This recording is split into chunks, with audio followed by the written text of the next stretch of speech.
Well, hello everybody, and welcome back to G-Bear's Off-Grid Ways, a homestead in the desert. Here we are on October 9th already. Yeah, coming up on my birthday, Halloween. I heard there's not going to be a Halloween this year, so I'm not going to get a year older. Maybe just a limited Halloween or something like. Anyway, look at that nice sunset. And I have to say it's a nice looking sunset, but that's all smoke from a fire. And that was all through here all day today. It was really bad earlier today. It looked like London fog here. Sorry about that, Kevin.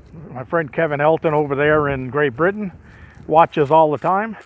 Hi, Kevin. And hey, yeah, that's all smoke from the fires. And boy, it was hard to breathe here. It went all through the area. But anyway, let's get to what I've been doing. So, everybody's been waiting for this, so here it goes. Started the Breezeway. And I decided to go with the gable roof instead of the flat roof and give me a little extra height in there for the trees when they start growing a little taller. So, I got the rafters up in, well, they're semi-trusses right now. I got the other truss pieces down here that'll go across right about there. And then I've got one more 2x3 inside of the van that will be a ridge beam going across. And I'm going to modify that ridge beam so that it matches the flow, but it's not going to be roofed. It's going to be wire. So the wire is here. This is aviary wire. Those are only little 1/2-inch openings in there. That's what I used on my original garden house, if you remember. But yeah, I did have another roll of it. I started this in the floors underneath there, and like I said, this wall will come down and lay down and be part of the wire under this floor. And then this roll of wire, I'm probably going to start it here. It's 4 feet wide, and these are only 3 feet apart. So I'll have a 1-foot overlap. So if I overlap one way and one the other way, I'm going to have a real secure area inside of here. And down the line, I may end up putting a doorway either right here or over there.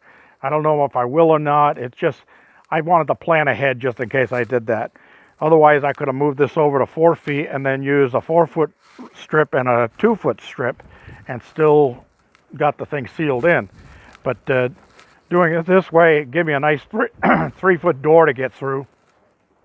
And I may just end up putting a door there just so I can take a shortcut when I'm carrying heavy stuff in instead of having to come in all the way through the garden house and then through there. Because remember, this wall is going to be open. This wire is going to go away. And those two cross members are going to go up to the same level as the tops of these walls so that they won't be headbangers underneath. And then up on top there, I'll screen that in.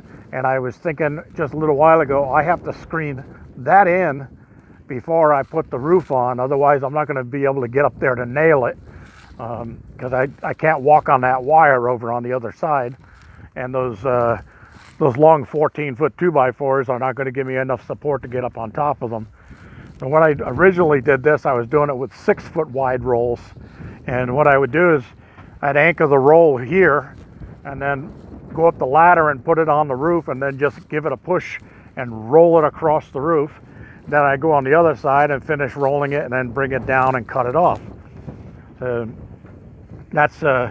that worked for way back then, but for now I've got a different plan going here. So I want to get this thing all finished up and closed in, and I figured doing the gable like that was going to be a lot easier than trying to notch the 2x4s around there and then having that little short ceiling in here. I like the high ceiling. And once I put the trusses across here and the ridge beam in there, it'll be pretty sturdy. So I'll probably do it pretty much the same way, where I'll put the roll up there and I'll push it up and let it roll over the other edge and drop down, and then cut it off and staple it in place and then go back the other way with the second layer of it. So anyway, that's what I've been doing. That's my story, and I'm sticking to it. So I'll get my tools out here, but that's okay. There's a camera pointed at this area, and there's also an alarm out here, so if anybody makes motion out here, the alarm goes off too. And I hear that, and I wake up with a, well, let's just say I wake up. All right, so anyway, I got one more thing to cover before. Yesterday, when I came out of the containers, I came face to face with a 40-inch long Mojave green rattlesnake. And his belly was about that big around, so he had just eaten.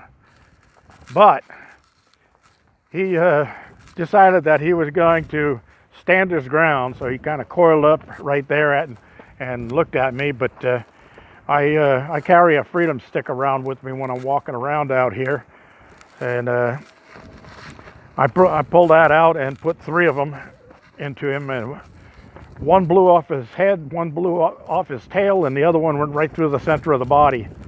And that was the end of him. And then he ended up in the coyote feeder last night and gone this morning. So some coyote had a great feast last night, a lot of food there. That was a pretty good sized Mojave green. Anyway, I did promise one of my viewers that I would do a little bit of coverage on these Chinese-made PMA'S. And this is a PMA, which is a permanent magnet alternator, and you can tell because it has 3 wires the same color. Okay, now if it was a PMG, or a permanent magnet generator, it would have 2 wires. One would be red, one would be black, or one would have a sticker on it saying plus, and the other one would have a sticker on it saying minus. You wouldn't have a 3rd wire. The reason that people go with PMAs or alternators, it's as an AC unit, is because you can use smaller wire for longer runs. So it saves you on the wire because copper is expensive. All right, so when I bought this, it was rated as a 400 watt wind turbine. And these were the types of blades that came with it, and these bolted on right there, of course, 3 of them. Now, this was rated at 400 watts, maximum wind speed of 65 miles per hour. So, like I've said before, what that actually means, they don't tell you this anywhere in the advertisement because they're scammers. They're trying to get you to buy it. What that means is, in order for this to produce 400 watts, you have to have 65 mile an hour winds sustained. Okay, if it's just a gust, it'll go up high and then it'll drop off.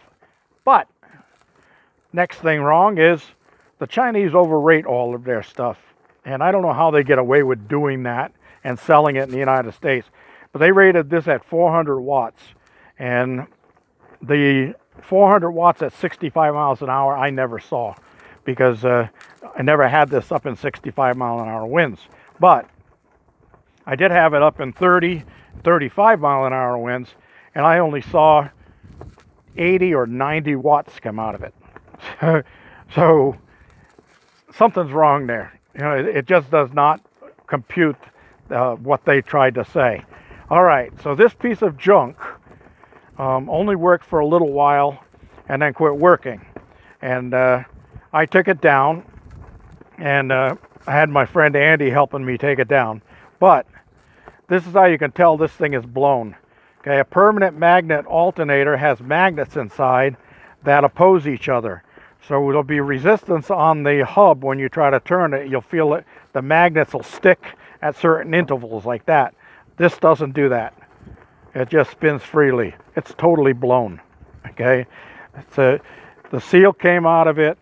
The inside blew. They probably used man-made magnets instead of permanent magnets or rare earth magnets, and it never did get the power it was supposed to get. So basically it's a piece of junk. Another thing about these is, and this is something that you really want to pay attention to. This right here, this swivel collar, is called a slip ring connector. So these 3 wires are connected to 3 brushes or 3 brass plates. And on the opposite side, it has 3 brushes or 3 brass plates that constantly make contact. So when this turns around, the wire, they don't want the wires to get tangled. It's a bunch of BS, okay? I have my big PMA up there working, and you can see the 3 wires coming out of the top of the alternator and going down the pipe, okay? Now that's been up there a couple of years, and this thing does turn around, but it doesn't twist your wires up. It'll turn one way, and then it'll rotate and go back the other way, and back and forth like that. So that's the best way to go right there, is let the wires come down the pipe. Don't use slip rings. They're not the way you want to go. And the ones that use carbon brushes in the slip rings, a warning to you people that live in freezing temperature areas, the carbon brushes will freeze in the wintertime and crack and disintegrate, and then you'll lose your connection between the alternator and the wiring. So don't go that way. All right, the last thing I had to cover before I close this off was he's got a Chinese 500 watt and he's not getting any output out of it. Well, again, they're overrated, and they don't actually ever produce what they're rated at. So you got to have really high winds to get what they're rated at. So right now, my 1685 watt up there is only making 41, 32, 22. It's fluctuating in between the wattage. So you'll never get really the full wattage out of the system. I've seen this doing 200, 250, 240 today when the winds were blowing a little bit stronger. But right now, it's probably down to about 12, 14 mile per hour winds. That's what I'm getting. It's peaking out just around 90 and 80. But that's the way those things work. Okay, now here is a bridge rectifier. So there's 3 wires that come down from the PMA. There's AC coming in here. They're not positive or negative. They're all positive. They all have current flow through them. So the bridge rectifier, actually in the inside of it, has a series of diodes that cause this electricity to flow in one direction only. And it flows in one direction only, and it comes out your positive and your negatives and goes to your battery. Now I have a gauge here that I put in, a meter, in between the battery connection and the bridge rectifier, so that it'll tell me what it's doing. Okay, so that's what that's all about. I would still, if you can save the money up and do it, I would still buy a midnight controller, and these will handle hydro, wind, or solar, but not 2 of the different ones in the same unit. If you have solar hooked up to here, you can't hook up your wind to it or your hydro. Okay, so you have to have a separate one, and it's expensive. But having the wind hooked up to one of these, you will get the best efficient charge out of your wind. These things are not efficient, and this thing is not efficient.